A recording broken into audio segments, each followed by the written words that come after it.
Thank you so much, Chair. And members, believe it or not, I've restrained myself today mainly because I'm going to see these bills, these HJRs, in 2 more committees after this, in State Affairs and Ways and Means. So I'm saving my ammunition a little bit.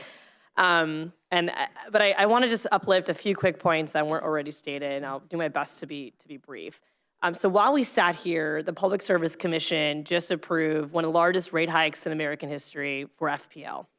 So families are struggling right now, and I would argue that many of our state entities and agencies are not acknowledging that. And so as we debate the role of local government, I also think we should look in the mirror and debate what role is Florida, what role are we playing as state lawmakers when it comes to creating savings through state government, when it comes to trimming our own budgets, but also, of course, corporate accountability and not allowing for there to be corporate capture that's creating an ecosystem where our everyday constituents cannot survive.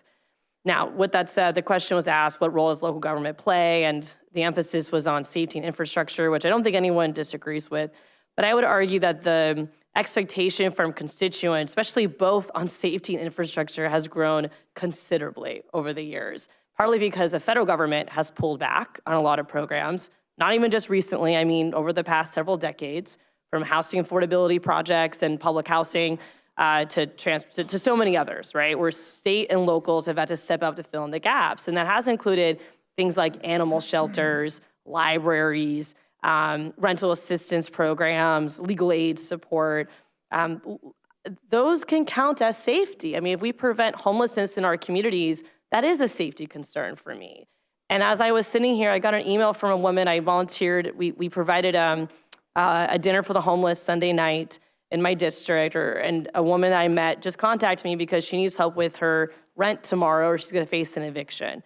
And there are no options that I can think of beyond me just putting down my debit card to help her, because our locals don't have those programs. They don't have enough money for those programs. So I also counter the rhetoric that there's wasteful spending. I attended one of the DOJ hearings in my community. I was the only Democrat there, but I wore red to fit in.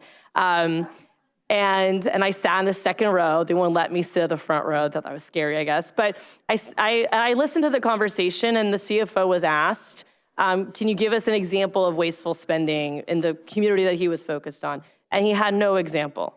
He could not come up with one example at that moment. And so we're all about efficiency, and I do think with automation, technology, there of course will be opportunities for efficiencies. But at the same time, people expect a human to be there to pick up their trash, to help when there's a hurt squirrel in their yard, to help when it comes to managing traffic. And so I do think that we need to be realistic that a fee-based service for these types of essential items is a disservice to the public, and it also feeds into inequities, because I don't think it's fair that if I want to use the splash pad in my community, now I'm going to have to pay a fee for my kids to use it, or if I call the fire department, they're going to have to ask for a debit card before I get a response from them. I know everyone wants tax breaks. We work on that in Ways and Means all the time to give tax breaks to our constituents.